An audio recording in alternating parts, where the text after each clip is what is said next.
We're going to start off with some audience participation. Who can tell me the name of this geometric shape and it doesn't start with an F? This is a prolate spheroid. And the reason it's a prolate spheroid as opposed to an oblique spheroid is the axial circumference is greater than the hemispherical circumference. Who has ever trended on Twitter?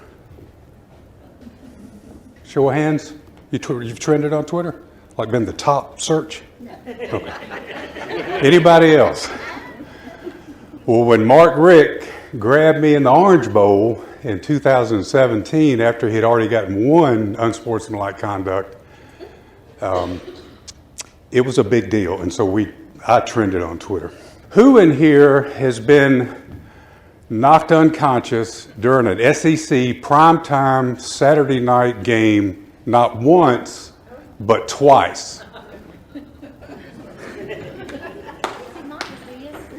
Y'all need to get out a little bit more, obviously.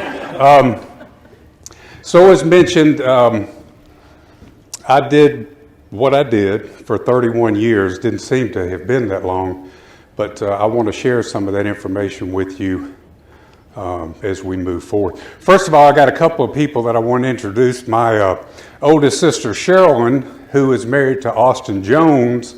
They live in Inverness. And then I have my son, Gus Morris.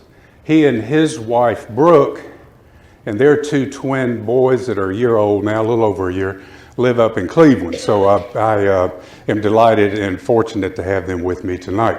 I also have one other person. He's already been recognized tonight, but there's a reason that I'm here from 45 miles north of Atlanta. Sometime last June or whenever, it doesn't really matter, I got a message on Facebook Messenger from somebody that I had no idea who it was and said, "Hey, would you come to Leland, Mississippi and speak to my Rotary group?" And I'm like, "Sure," because I've got family over there and I can double dip and it'll be fun. So anyway, Rob Walters is the person that reached out to me. So if y'all have any complaints after I'm done tonight, talk to Rob. So as I mentioned, I did this for 31 years.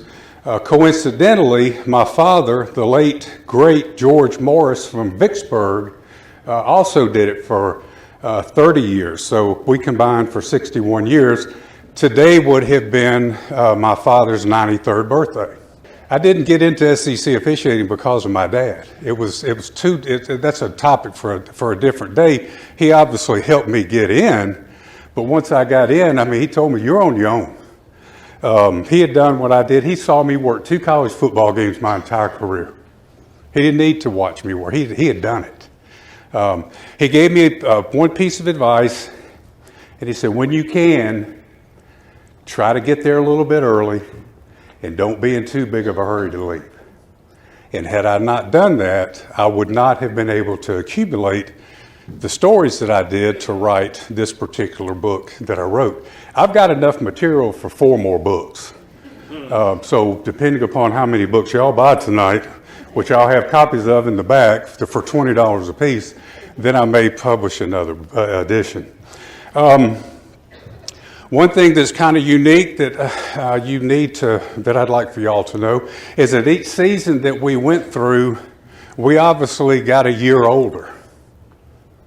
But the players stayed the same age, and they got bigger and faster and stronger every year. I did most of my officiating in the southeastern part of the country. Every one of y'all has screamed at me at some point in your life, and that's okay. But I've been to a lot of other places in this country and have experienced a lot of stuff. I have seen things that are just, to me, have been totally, some of them have been life-changing, and have been able to share those experiences with other folks. I'd never worked a game in Alaska, didn't work a game in Hawaii. I was going to work a game in Hawaii one time. In 2000, Y2K, the week before the last regular season game, our coordinating officials called me and said, "Hey, Gus, we're going to have one of the Hawaii Bowls. They used to play two bowls in Hawaii. Y'all remember that? I think they were on Christmas Eve, maybe? The Aloha Bowl and the Oahu Bowl, something like that. I don't remember who the sponsors were. So Bobby Gaston, who was our coordinative officials, called me and said, Gus, look, don't make plans, but we've got one of the Hawaii Bowls, and I'm going to send you down there. Start looking. How you going to do it? And this was between Christmas and New Year's, and I used to take that week off. So I'm thinking, man, I'm going to tropical paradise for a week. I'm going to learn how to surf. I'm looking. I'm not making any plans, but I'm pretty stoked about it. And that weekend, the last regular season game, Georgia beats Georgia Tech. When they accumulate 6 wins, they get bowl eligible. They send Georgia to one of the Hawaii Bowls, so the SEC is out. Okay. I didn't know this. I had no.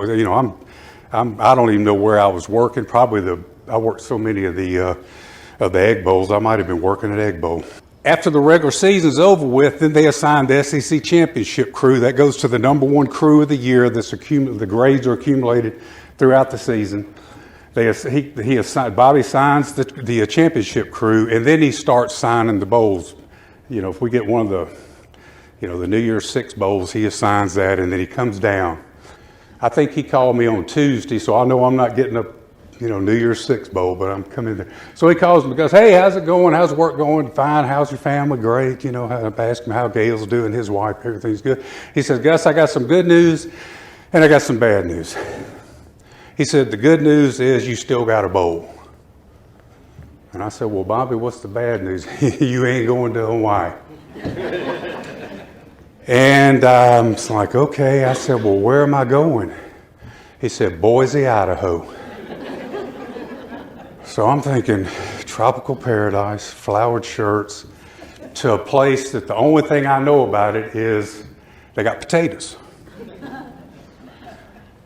It ended up really being a fabulous trip. It was cold, and we played on the actually Boise State was playing in the game against UTEP. Had a little problem at the end of the game. Boise scored a cheap touchdown. They rubbed it in on UTEP, and we almost had a riot at the end of the game. But that's where they have the blue field, the Smurf turf. And I'm going to tell you what, it was freezing cold. But when you go to bowl games, the bowl committee assigns liaisons to the officials, and usually they're local high school officials. And so they'll escort us to dinner. The bowl pays for a dinner. They usually pay for a lunch. And then they'll take us to some extracurricular activities that may be of interest in the area. Some people went, not snow skiing, but cross country. You know what I'm talking about? I know we live in the Delta and there's no snow down here, but anyway, we did various things. But our liaison was kind of a young couple, and of all things, she was a professional water skier in Boise, Idaho. I mean, I'm thinking Weeki Waki in Florida is the place where those people hang out, but she was a professional water skier, but they were fabulous, fabulous people. My first bowl was in San Diego, and I think it was 98. And it was Nebraska and Arizona. It was a pretty big bowl to be a first bowl. I'd done several senior bowls up to that point, but this was the first. These bowls mean something as far as final rankings and stuff like that. So we go to San Diego again. This is between Christmas and New Year's. I take a week off and spend just about a week in San Diego. Beautiful, beautiful, beautiful part of the world. At least it was back then. I don't know what it looks like now. Our liaisons, one of them is a retired naval officer, so we got access to the, I'm not sure if it's Miramar, but it's out in that area out there. Beautiful, beautiful, beautiful place. So 2 nights before the game, they take us on a sunset cruise on this guy's yacht, and the yacht's from this wall to that wall, and it's, this wide. It'd be just a huge boat.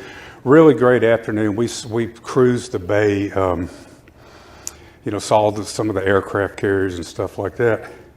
And then the next day, before we went out to dinner, they took us back out to the Naval Yard, and we got to tour nuclear-powered submarines. And I happened to be selected to go on the USS Alabama, like Roll Tide. How appropriate is that? And just really super interesting. Everybody on a submarine has a couple of, usually has two things that they're specialized in, but everybody knows how to fight fire. Have the fire folks left? Everybody's trained to fight fire. And then and they sleep in shifts. In the kitchen, they don't call it a kitchen, they call it something else, but it serves as a hospital. So if something happens, then they sweep the food aside and then bring in the medical equipment. When it was time for us to leave, we were on these submarines for at least an hour, and very, very impressive. We get up on deck, we disembark the submarine, and we're standing on the dock, and right at that moment, as we gathered, was sunset. And way across this harbor was a shrill whistle. And everything on that base stopped, and every soldier faced a flag and saluted the flag. Then there was a trumpet playing taps, and those flags came down simultaneously. The proudest moment that I've ever experienced to be a United States citizen. It was breathtaking. I still get choked up and excited about it. So then the next night is game night. Pretty good game. We're coming down the stretch, and Arizona has the ball with about 6 or 7 minutes left to go in the game, and they're behind. They drive down, they score, and it's a 2-point game. They're up by 2 now over Nebraska. Frank Solich was the coach at Nebraska at that time. He was a fullback and played at Nebraska, and that guy's about that big. I was surprised at how small he was. But anyway, Arizona wants to go for 2 and kind of rolling the dice, but if they're successful, then Nebraska, when they get the ball back, they got to score a touchdown. There's not going to be a field goal to tie, so they want to go for 2. Well, when they score, and there's a reason I'm telling you some of this detail. When they score, we've got 2 dead ball fouls after the touchdown. I've got one, and our side judge, Don Shanks, has one. Well, back then, you penalized the fouls in order of occurrence. Well, Nebraska's fouled first, and then Arizona fouled. So we went from that's a succeeding spot foul. I'm not going to get too technical on you because I don't want y'all to start looking at your phones. So we go from the 3 to the 1.5. That's Nebraska's foul. And then we penalize Arizona 15 yards. So it's 16.5 yards. Well, the going for 2 option is kind of off the table now. That's a very low percentage play from that far out. The next year, though, that situation became offsetting fouls. Now you see it, dead ball, personal foul, Mississippi State, dead ball, personal foul, Ole Miss. Those penalties offset, replay the try or whatever, replay the down. In that case, we would have just gone to the 3 because it was a dead ball foul. There are no officials on the NCAA Rules Committee, believe it or not. They're athletic directors and coaches. There's an NCAA Rules Secretary who is kind of a sounding board, but he doesn't vote.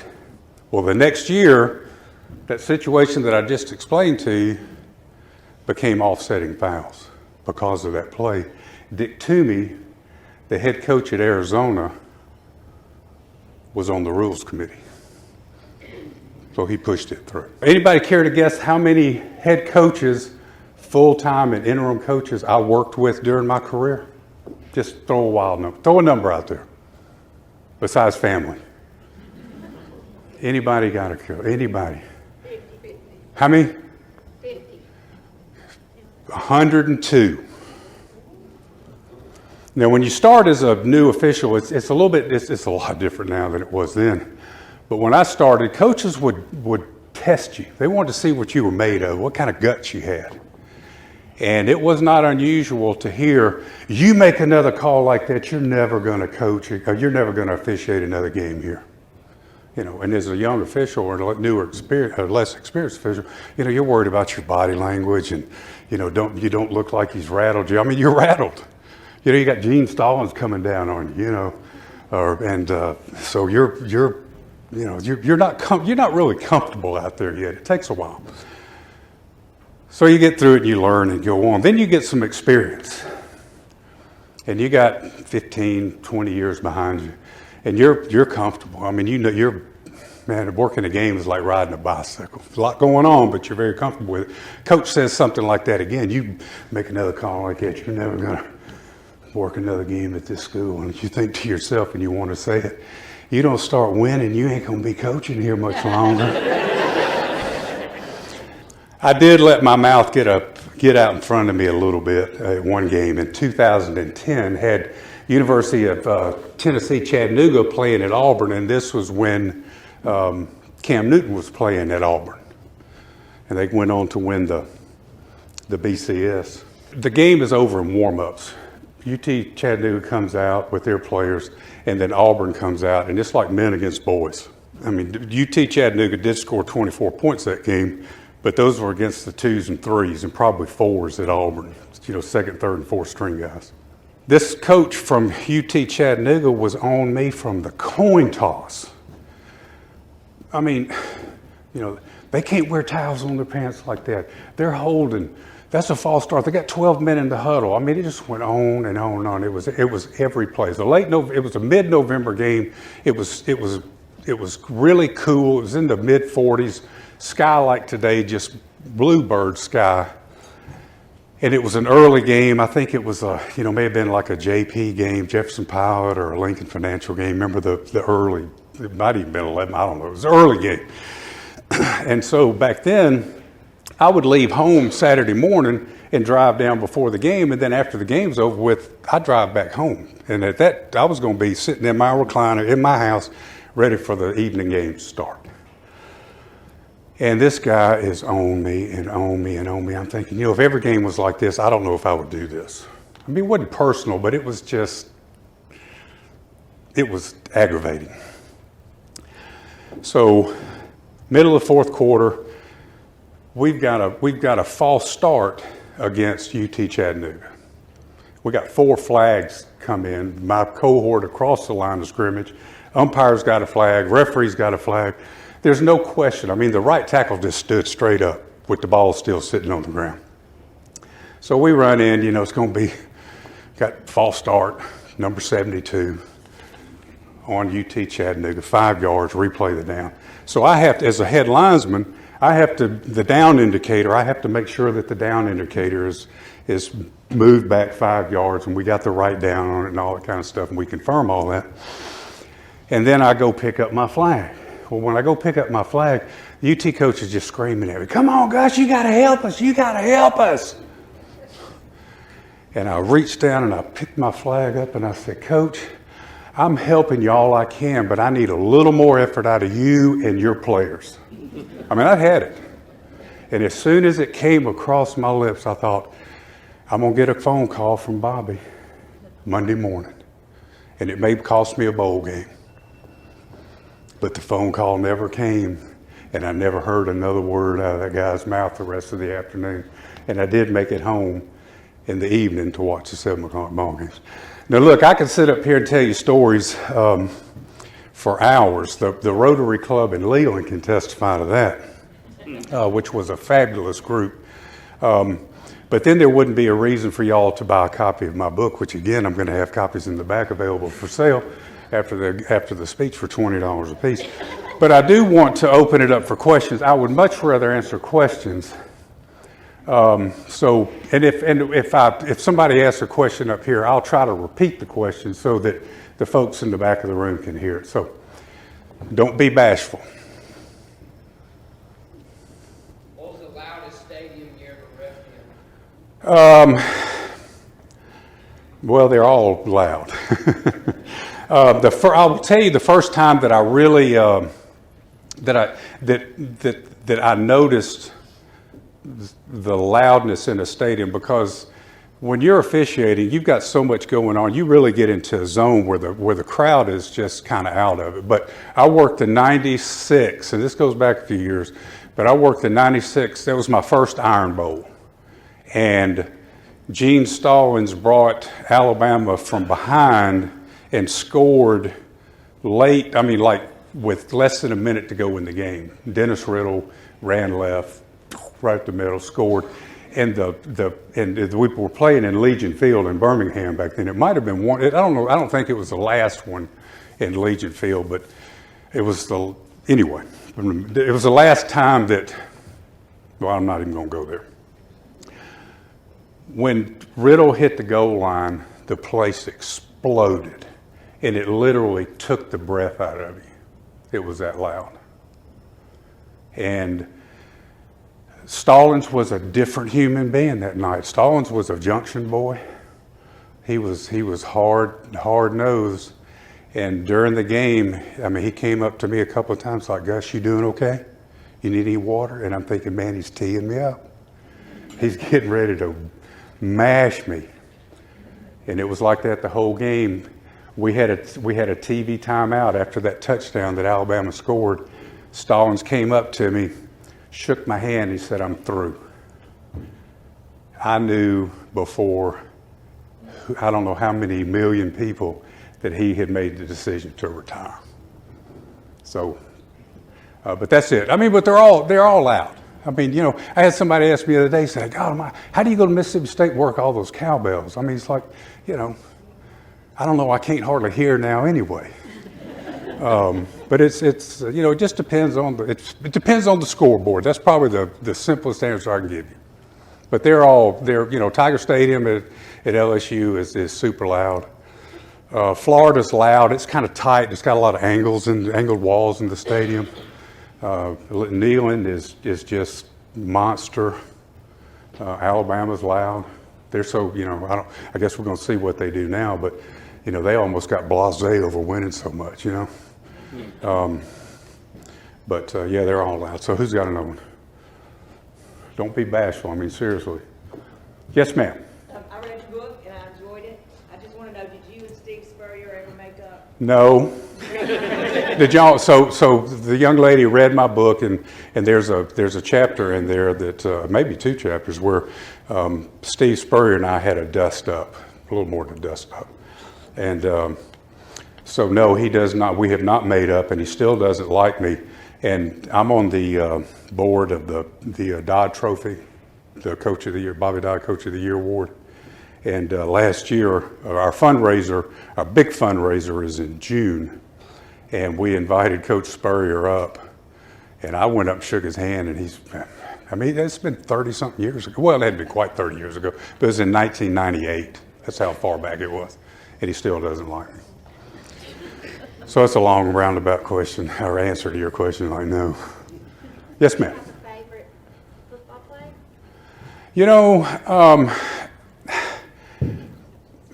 I used to do PowerPoints, and I would list like just the players of the year, offensive player, defensive player of the year, and it's incredible, the people that I worked with. But I never really went out to, you know, I mean, I couldn't really focus on a player because officiating is positions and zones and areas of responsibility. But I mean,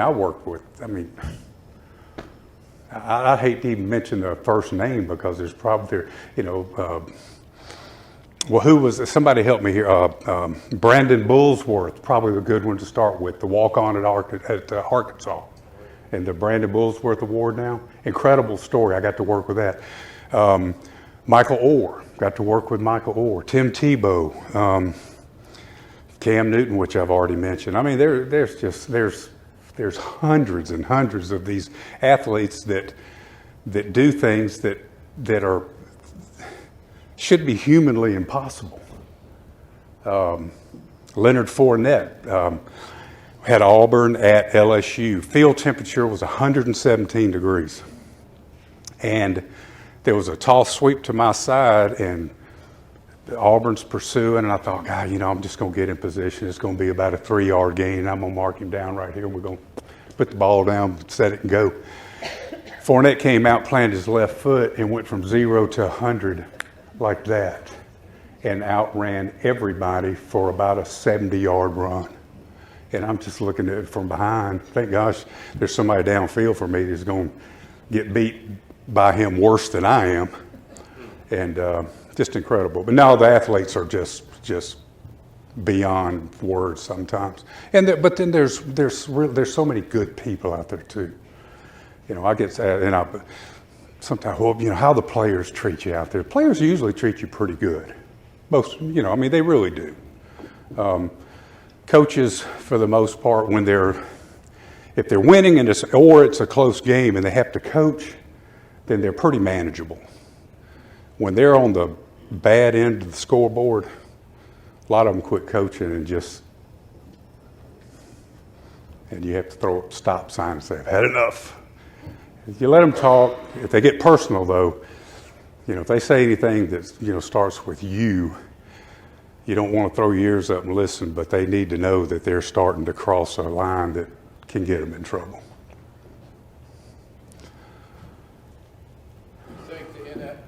Talk about the NIL a little bit. How do you think that affected the overall competition between the big teams and the mediocre?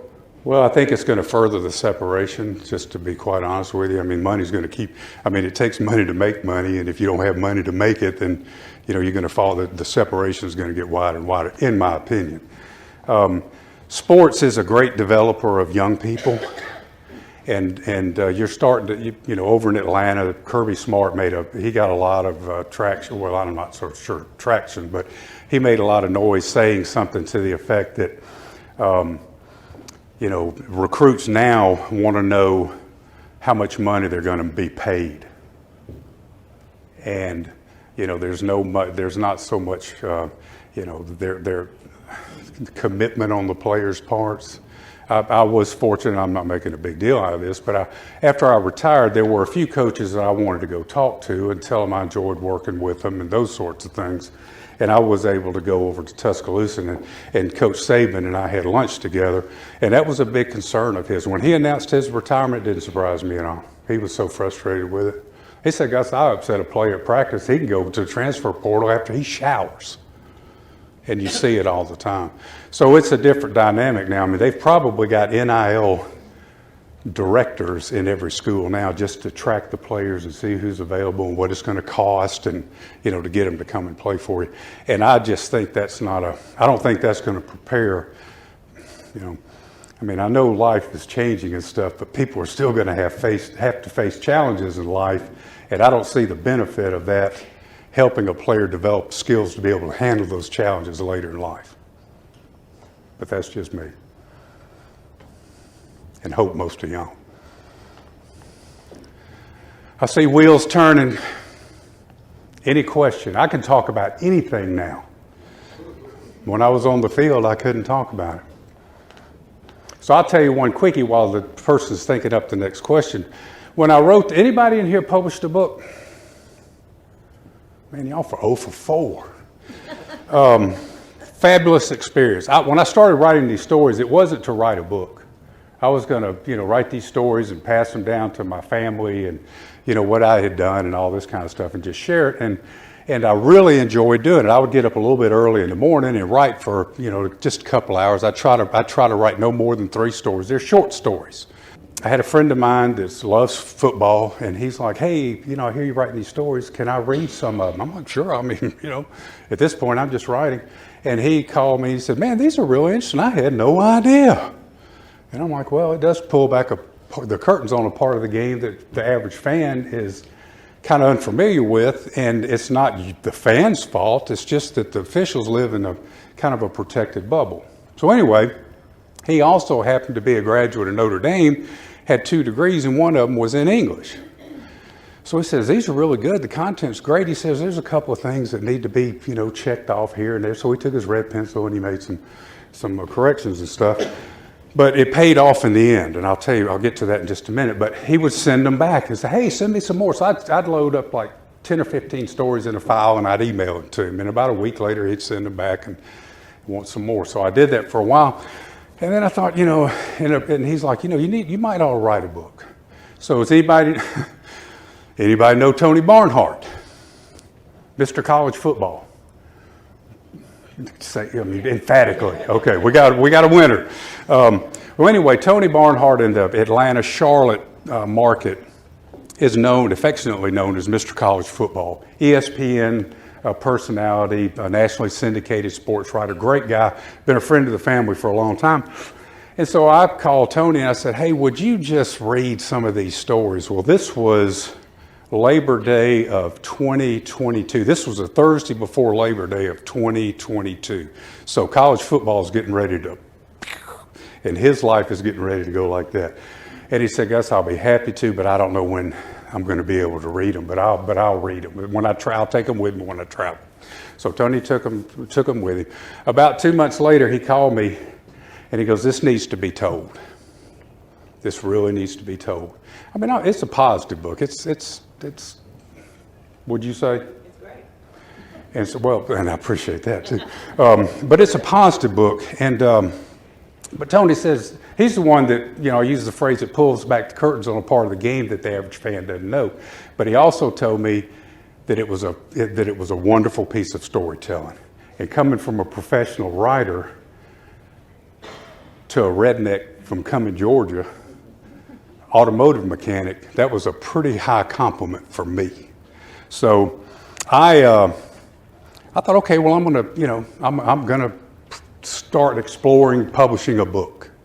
Well, I mean, where do you go? Some people are like, oh, self-publish it. Amazon will do it for you. I'm one of these people, if I'm gonna do something, I wanna do it as good as I can. So I started interviewing some publishers and I landed on one. These are all like 800 numbers that I'm calling, and I get a feel for one and told them what I was doing, and they're like, we've never heard of anything like this before. Can we meet with you? And I'm like, sure, tell me, I don't know where you are. Well, they told me where they were. I can leave my house and be in their office in 20 minutes, which if you're ever going to write a book, it's phenomenal that I was that close. It was almost a sign that like you need to move forward with this project. And so I took my manuscript down there on a Friday. We moved forward with it. The original title was not Saturdays in the South. A lot of people in here probably recognize that. ESPN, SEC Network has a video docuseries called Saturdays in the South. But the legal team at the SEC didn't copyright the written part. So my publisher went and made the application, and I got the copyright for the title, Saturdays in the South. And so they picked the stories, they put the book together. The editing process took about 2.5 months.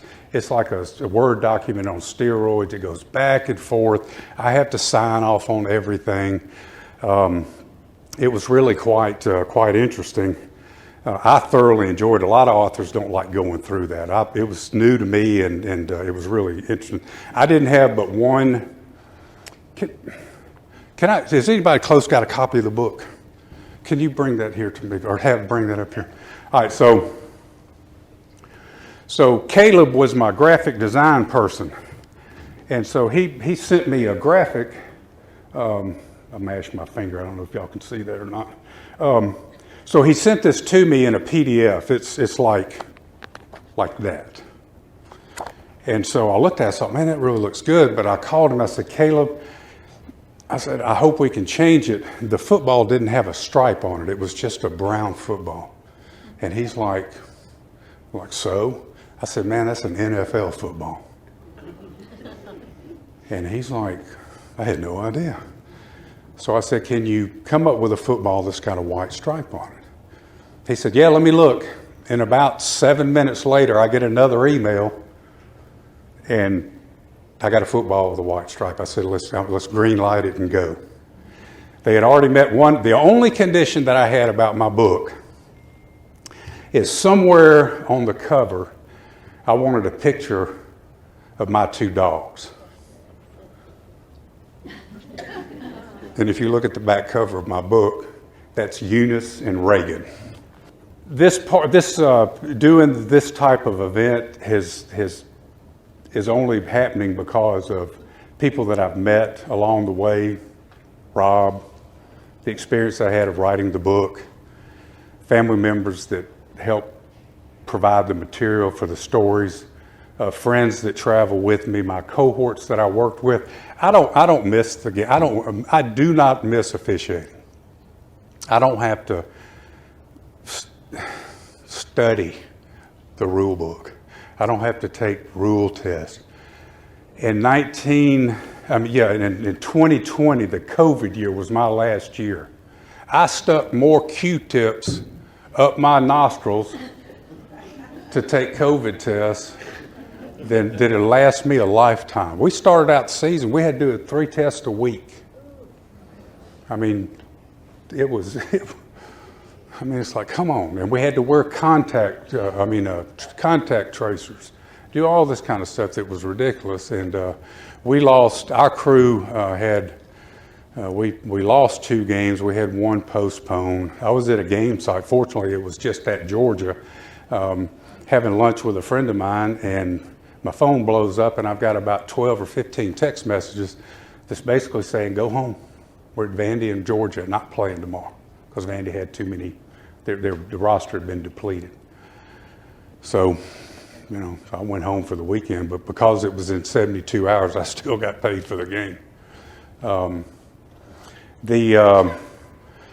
The last, I mentioned being knocked out on ESPN. I don't know who's in charge of this thing, but if y'all want me to sit down and shut up, I can do it at any time. The first, I got knocked out week 3 of 2013, Vanderbilt at South Carolina, and I got trucked. My family I got smoked, and first thing that hit really was the back of my head, and I was out, and I remember people standing over me and calling my name, and I'm like, anybody been knocked unconscious in here? Please, somebody raise your hand. Okay, all right, we're improving our numbers. So when you come to, I was dreaming while I was out. I wasn't out real long. I was probably out, minute and a half, 2 minutes, something like that. Took them about 8 minutes to get me up and off the field. And when they wake me up, they're like, they're checking my neck. They're checking. They're doing extremely well. I was amazed. We go back and look at video. It's amazing how quick they got to me. And if you're going to get hurt, if you're not near a major hospital, you want to be close to a major sporting venue. So I'm coming to, and they're like, "Do you know where you are?" And it's like I'm laying on the ground. That's all I could put together. I'm laying on the ground. Then then they try to stand me up, and I get nauseated, and I can't stand up. I can't keep my balance. Well, they get me off the field. They put me in a dark room. They put me in the. Officials in the SEC are transported back and forth from the hotel dressed to the stadium, and from the stadium back to the hotel in police escort. Some of y'all probably seen that. Blue lights and sirens. We're in and out. And so when they, I'm in the van waiting on the crew to get off the field. When the game's over with, they go straight to the van and we're gone. Well, they fire up the motorcycle. They have cars and motorcycles in Columbia, South Carolina. And the blue lights started flashing. And I'm just like, I'm going to be sick. I got so dizzy and nauseated that I just had to put my hands down. But ended up, they said, you can go to the hospital, or if you can keep somebody in your room to watch over you during the night. I said, well, we'll do that. And my brother-in-law flew over from Atlanta and took me home. And I don't remember going home. There were a lot of things that I don't remember. But spoiler alert, is this the story in my book. It was like, when I came to, it was like the Wizard of Oz. So what was happening when I was dreaming, I was weed eating in my front yard at home. And I hear people calling my name, and then when I'm weed eating, I'm looking around like, who is calling my name? I can't find them. And then I come to, and there's, when Dorothy says, and you were there, and you were there, and you were there. It was really weird. Ole Miss at LSU 2020, last game of the regular season. They played it the same night as the SEC championship game. And towards the end of the game, there was an official that got trucked by Matt Corral on the goal line. Ball came out. Anybody remember that? I don't blame you. It was raining, terrible game. Anyway, that was me too. And I got cut on that one. And then I went to my son and daughter-in-law's house, and then they took me to the airport the next morning after 2 Bloody Marys. Anyway. Y'all have been a tremendously fabulous group. Thank you for your attention. And if anybody needs a program, have Carl Will Travel. Y'all have a great rest of the week.